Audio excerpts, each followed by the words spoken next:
So welcome to the second of our series of lectures. And like before, let us recite the mantra of the universe in its purity 7 times before we proceed to our subject. Chant, please. Om Nam. Om Nam. Om Nam. Om Nam. Om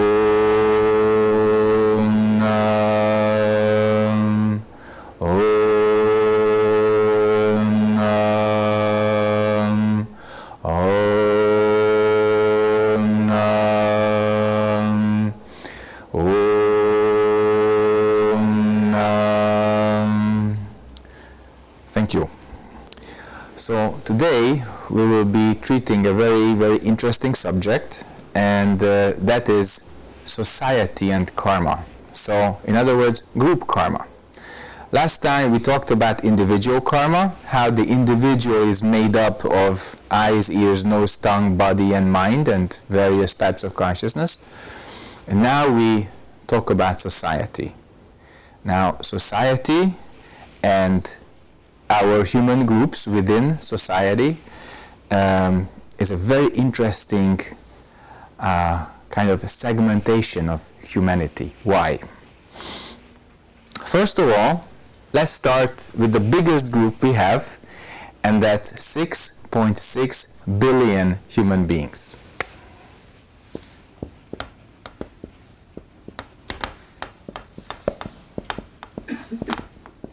So 6.6 billion, I mean, it's an immense number. Okay? And throughout history, we could see that this group was divided into various subgroups. How did we do that? We based it on language, color, location, many factors. And we know, the one, religion, I forgot.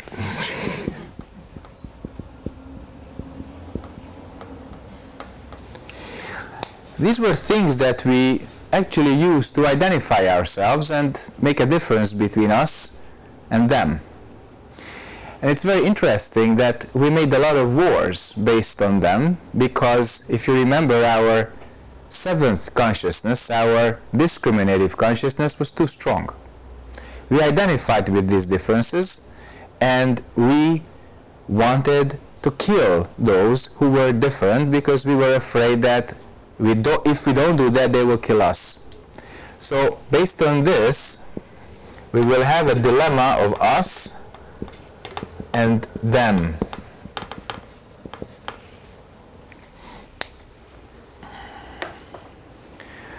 What's the way out?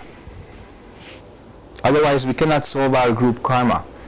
So Korea is in a very kind of, how to say this?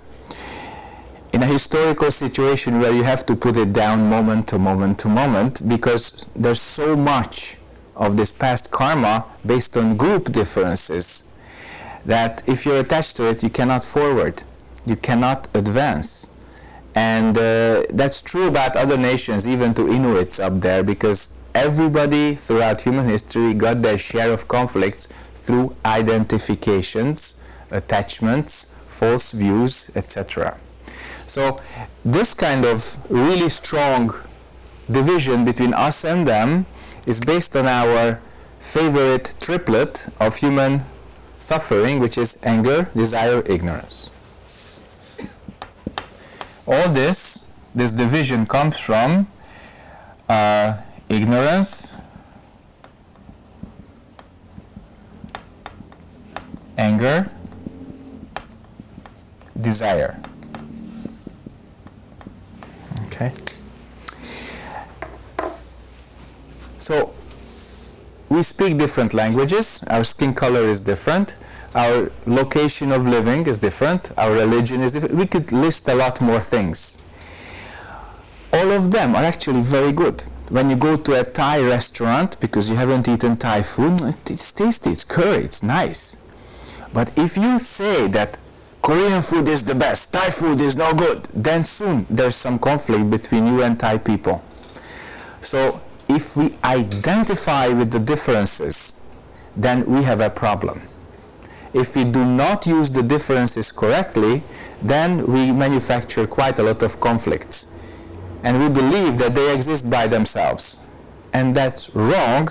And if you remember the 6 plus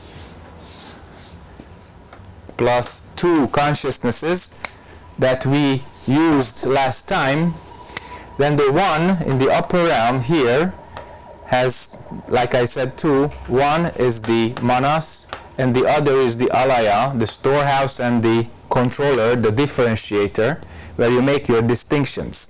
Now, identification with this, with the 7th, brings the conflict of us and them.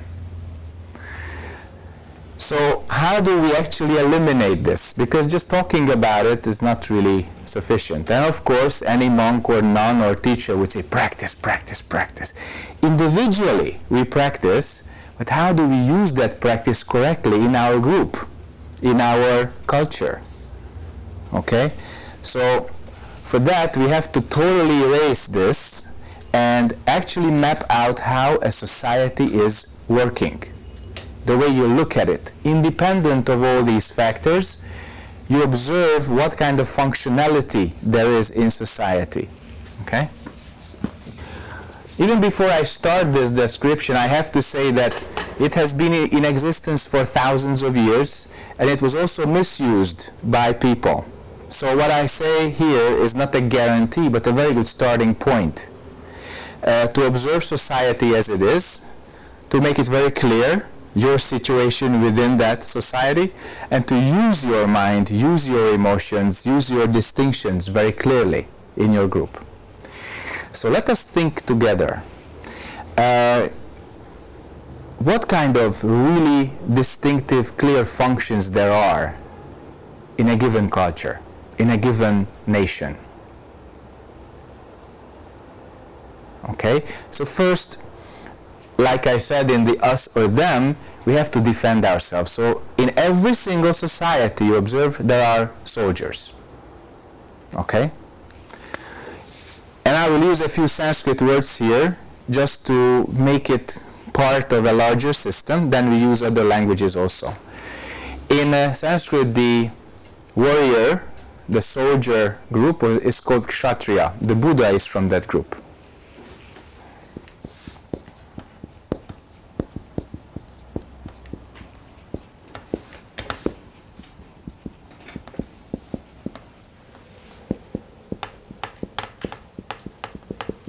In our world, also, the police belongs there because they use external power, like soldiers, to maintain law and order.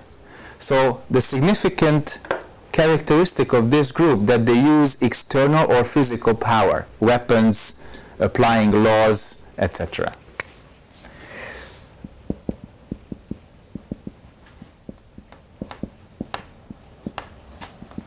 Now, the question is, what is it that directs this external power? What is it that is supposed to control it? It's an internal power of what? Of our consciousness. And that is supposed to be higher than that. Now, anybody who works primarily with their consciousness, in Sanskrit is called a Brahmin. Okay?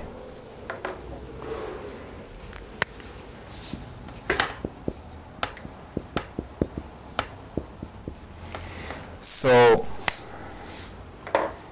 ideally, it's an internal power, and many jobs like doctors, artists, intellectuals like teachers, for instance, they use that.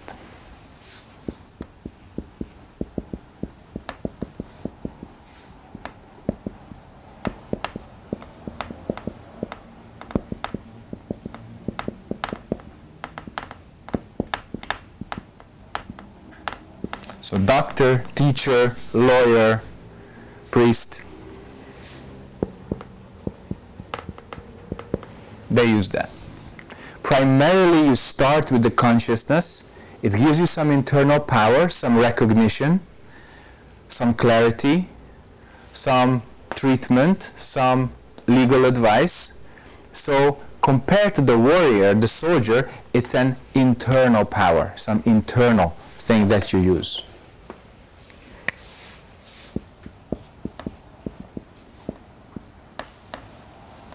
Sorry.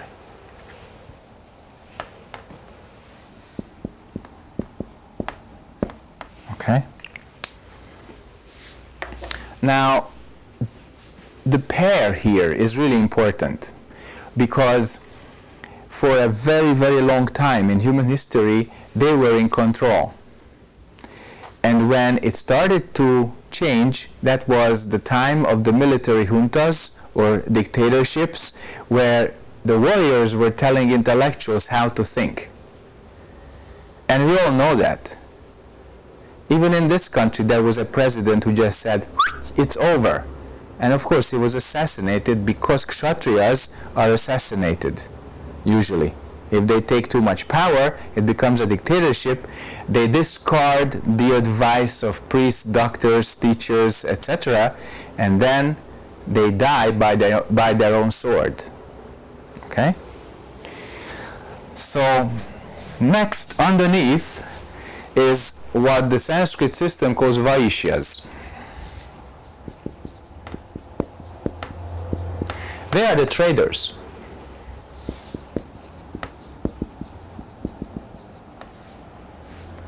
Anything commercial.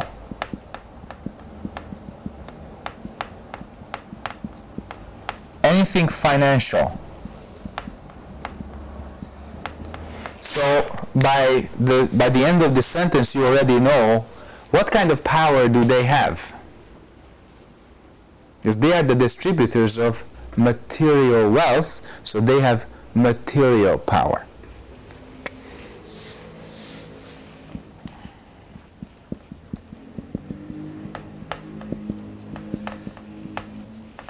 Okay?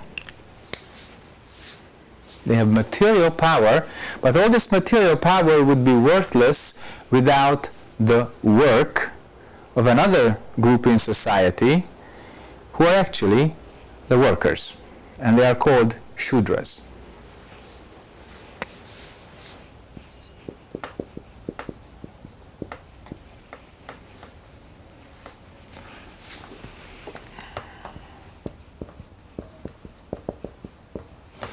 Industry, agriculture. So they are the doers, okay? So what kind of power do they have? Action power, because they do it, okay? Action power.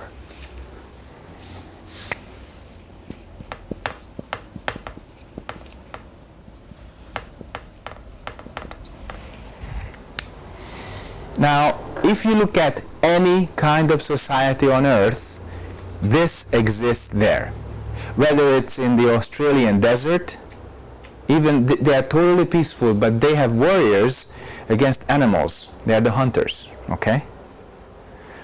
And they have no money, but they also trade between each other with little, pieces of clamshells. Actually, the currency in Australia, in the Aboriginals, is clamshells. White, beautiful clamshells. So wherever you go, you see this. Now, in my country, for 42 years, the workers had an illusion that they could take this position. So simple workers of agriculture were made into ministers. And they said that they have the power. It's called proletariat or communism. Okay? And what did they do? They disabled trading. They took the financial power away. And they also tried to control, through part of the intellectuals, the army. That's why all communist states collapse financially and have to expand militarily, because they distort the Brahmins. In fact, they clip them or partly exterminate them, and they want to put them into power. They cannot do it. They just don't have the karma for it. Okay? And when the traders almost disappear, then society collapses, because there is no distribution of wealth, no matter how much they produce. And since the intellectual or internal power is missing, quality goes down. So they are responsible for quality. They are responsible for defense. They are responsible for distribution. And they are responsible for creation, material creation. Because if you see how a gardener or a farmer grows plants, it's a miracle. I mean, they know the lunar calendar. They know when to sow, when to reap, how to preserve, etc. It's very important. Okay, so we don't play out all the possibilities, but if they are in harmony, then society is harmonious. If one of them gets too much power, then the others diminish. Bear that in mind, because when you want to fix your own group, your own small habitat, or your own country, thinking in terms of these is useful, because they pinpoint at the basic functions of any human group you can have. Now, this is pure and clear Hindu system, but they used it in a very exclusive sense. First of all, they believed that your karma is destiny. And that's why they didn't like the teaching of Shakyamuni Buddha, because he turned everything upside down compared to the Hindu view, and he said your karma is what you make by your body, speech and mind. So if you have Kshatriya action, warrior type of thinking, and warrior type of strong speech, if you do it for many, many decades, you may be reborn as a soldier. So soldier type of thinking, soldier type of speech, soldier type of action, you're reborn there. So the Buddha was like that. But the Buddha left it and even did not enter the Brahmin caste, okay? He went beyond that, okay? And if you ask very educated Hindus, mostly they are from Brahmin, origin, they say, I don't belong to any of them. They discard this. Why do they want to discard this? Because this was used for thousands of years to strictly discriminate between people.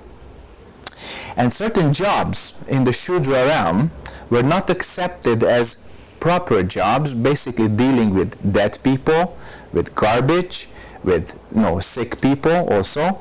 So they were the outcasts or the untouchables, okay? So this system has an open end up and an open end down. The Buddha type of people, the Bodhisattvas, they go beyond this, and those who actually do not, fit into them, but they are in the view of society lower than they are in the so-called untouchable caste. They are also criminals, for instance. Criminals don't fit in here. And for that, if you are kind of content with this, we use another chart to show how actually the distinction within society in terms of values work. This is functional distinction, okay? And now we will go into an even simpler system which shows you the value, okay? The kind of quality-oriented distinction.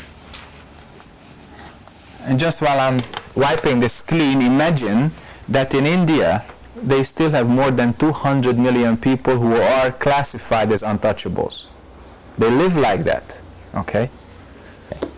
So, like before, we'll use a little bit of a Sanskrit origin. They were actually pretty much genius, for this. And introduce three concepts. One is the fire. It's called Rajas.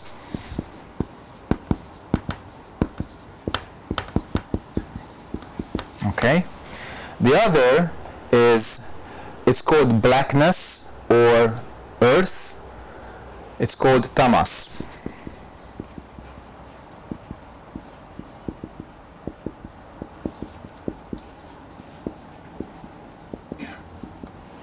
And the upper one is called sattva or bodhisattva, which is air.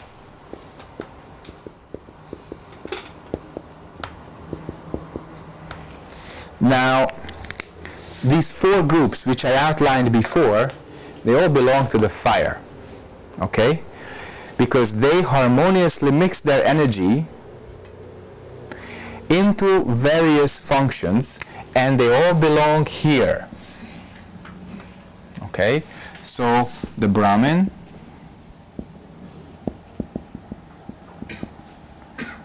the Kshatriya, Vaishya, very good, and Shudra. Okay? They're all in the realm of fire because they share the same kind of view, although this is very intellectual, you know, internal, external, financial, and physical creation. But in terms of anger, desire, and ignorance, they are roughly with the same worldview of self and other. That's why they can form a society. Now those who do not want this, they can go either up or they go down. They try to transcend society, they become sattvas or bodhisattvas, or they try to destroy society and they become the real outcasts, they are criminals. And it's very interesting. So bodhisattva, and this is the criminal. They don't want this. They don't believe in this either in terms of morality or ethics, which links all these together, because they share the same rules. It's called the law. And here above, a different law applies, of course, because they want to attain liberation. And these guys, the criminals, they lose their own freedom. It's totally reverse process. Okay, is it clear? Good. So there are places, various places, where these groups actually gather and practice. So where do bodhisattvas gather and practice? It's the temple or monastery. So when you don't want society, you go to monastery. And you get even more of it. So the place where they gather and they practice is monastery or forest, something which is out, but with their aspiration they go beyond. Okay? So this is the transcendental behavior, because you want to go beyond, and then by coming back you can help them. You can help them if you want to. That's the bodhisattva ideal. But if not, you just stay in the monastery or stay in the mountain, stay in the hermitage, and for you society is finished, and for society you are finished. You're gone. Okay? And there are various places where these groups function. Where do they gather? The Brahmins. Simple. Schools. Libraries. Okay? Universities. Okay? Politicians, parliaments. Okay?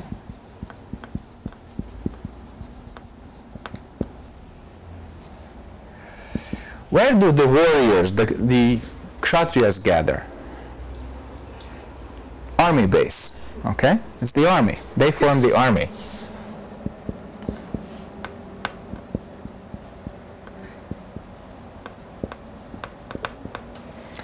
We shouldn't forget one thing from the Brahmin category, because the artists are also there with their internal power of creativity and vision, and they have something which is really interesting: theater.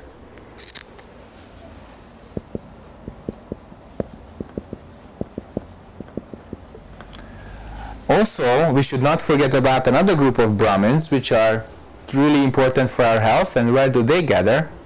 Hospitals.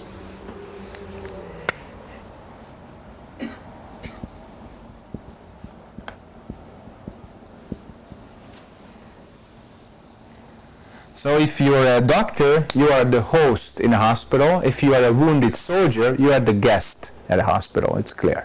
Okay? Military base, police headquarters, there's another building nearby, the Chongnok Yongchalso. They belong to the Kshatriya group. They maintain law and order as they did before Chogyesa just this afternoon. Okay. Police.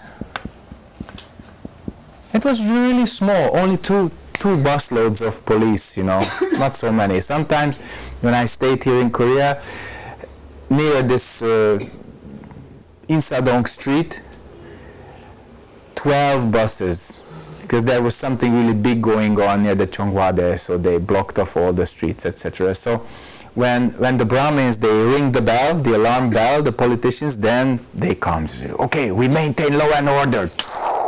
Okay? So where do the Vaishyas gather? Stock exchange. That's their safe house, okay?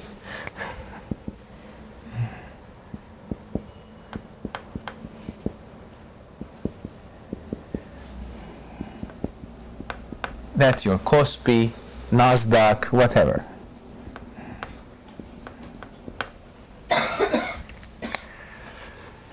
And also various financial institutions. You know all of them. For instance, banks. Banks. It's their stronghold. That's where the money is. Somebody says, actually to a criminal, he was asked, why do you rob banks? Why? Because that's where the money is. Okay. Banks. And then we have our workers, very, very important. Where do they gather? Factories.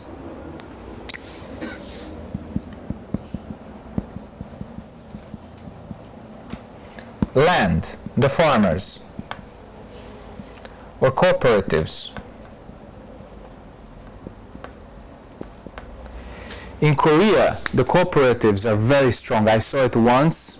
This you will know it in Korea, and I won't. When all the landowners, they gathered, and there was some really serious land registration, and they solemnly, they stood up, and in unison they recited something. They said something really strong, and they wanted something with the rice fields. And I didn't understand Korean even as much as I do now, which is not much, but they were really strong about protecting land and staying in their own farmer's way as they are, okay?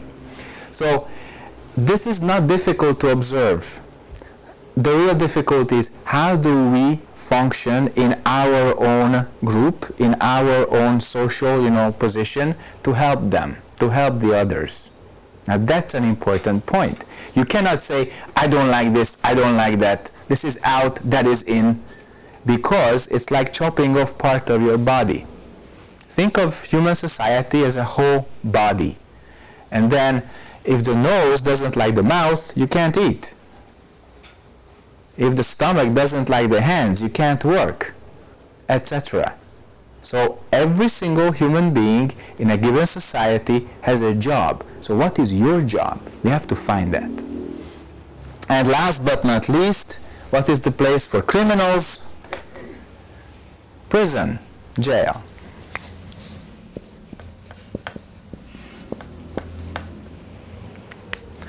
Now, all these institutions, they have an interesting function, a specific function.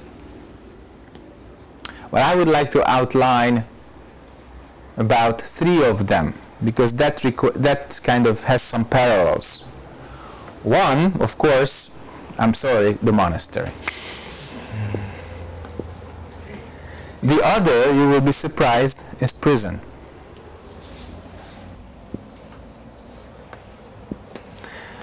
And the third one, you may think, many, but I'm outlining hospital. Because in relation to your body and mind, these 3 are very, very specific. For instance, you come to the monastery totally out of your free will to attain liberation. They take you to prison completely against your will to liberate society from you. Okay? Because you say in a monastery that you don't need society.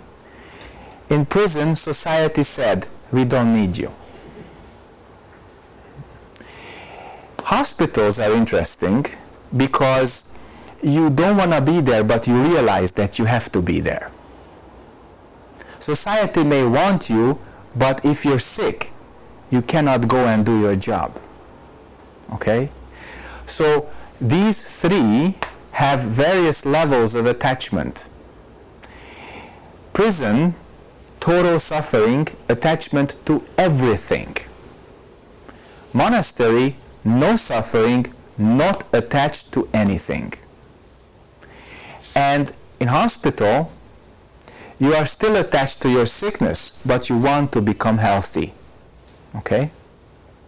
So that's why these are the typical representatives of air, fire, and earth, sattva, rajas, and tamas, because here you burn with some kind of fire, you want something. Here you don't want anything. And here they block whatever you want. Okay?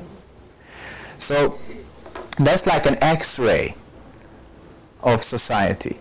Now, remember please the last Dharma talk when I said we have an alaya, we have a storehouse consciousness which stores everything. Whatever you are identified with in your storehouse consciousness, that takes you to a certain group and you find yourself in a certain institution. So if somebody has military mind, they find themselves in an army base. So look where you got in your adult life, where you wanted to go, or you just got taken to, and that's your group karma. Not what you think, but where you are and what you do. Okay? So what's really important as an individual, find your job, find your group, and try to help the other groups and the other individuals by truly attaining and understanding who you are, what you truly are.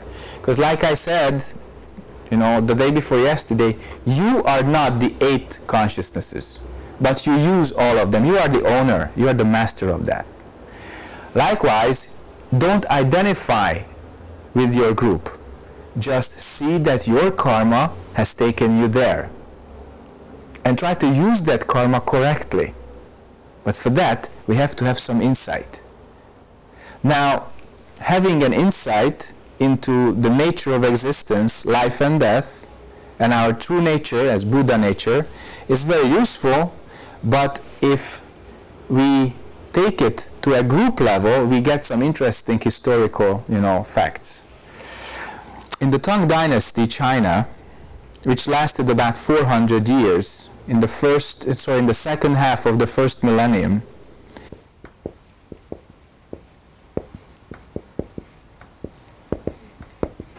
that's where most of our Chinese Zen masters are from, including Bodhidharma, Huang Po, Hui Neng, Lin Chi, everyone except maybe Ta Hui, who is from Sung Dynasty, Dehe Sunim, they are from this period. Why? How could we get such a good, vintage? There were tons of monks and nuns, because there were rulers, very enlightened rulers in the Kshatriya realm, emperors who were closer to Brahmins, who are typically not warriors, typically not external but internal power. So remember the dialogue between Emperor Wu and Bodhidharma. Now consider Emperor Wu's merits, because he actually established a lot of monasteries, supported a lot of monks, etc. And of course he gained merit. But when he asked Bodhidharma, how much merit did I get? Then Bodhidharma said, no merit. Okay? That was pretty tough. But Bodhidharma was here, not here, and not here. Sutra monks, they are here. So, the problem with the Tang Dynasty golden age was that it was working too well. Over 10% of society became monk and nun. Over 10%. Now imagine that you want to wage a war, but society is so peaceful that nobody wants to go to war. Or you want to boost commerce, but people don't want to give and take so much. Enough money. And they work, it's fine. But for the kshatriya, for the warrior, for the ruler, it's an uneasy feeling that they don't have a job. There's nothing to control. There's no one to fight. So what was really sad and interesting, that the last Tang Dynasty ruler made a cultural revolution, you know,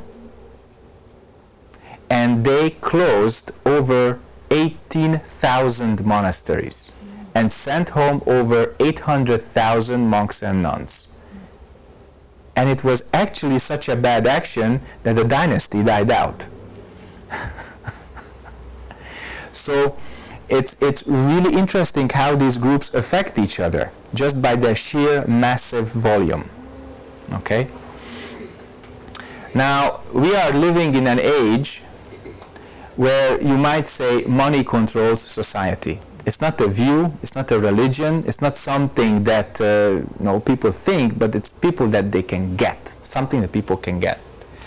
So here you can see an interesting correlation, because the kshatriya is supposed to have some higher world view from the Brahmin and govern the rest of it, and including itself, based on that higher view, moral, ethics, some kind of correct image of human beings' job on this earth. And we don't have that. That's why, great teachers say today's society has no direction, because this one became irrelevant. Whatever they think, whatever they say, we don't listen. We listen to cash. We listen to money, we listen to profit. So actually, what happened is Vaishya started to control the Kshatriya. Look at recent wars. They are not motivated by the old classical, reasons that the Kshatriya wants to control. Now, we want money through wars. We want profit through wars. Okay? And of course, in the old days, there were motivations to do that too, and there were implications, financial and agriculture and other implications. But specifically in the last 10, 15 years, we could see wars generated by businessmen.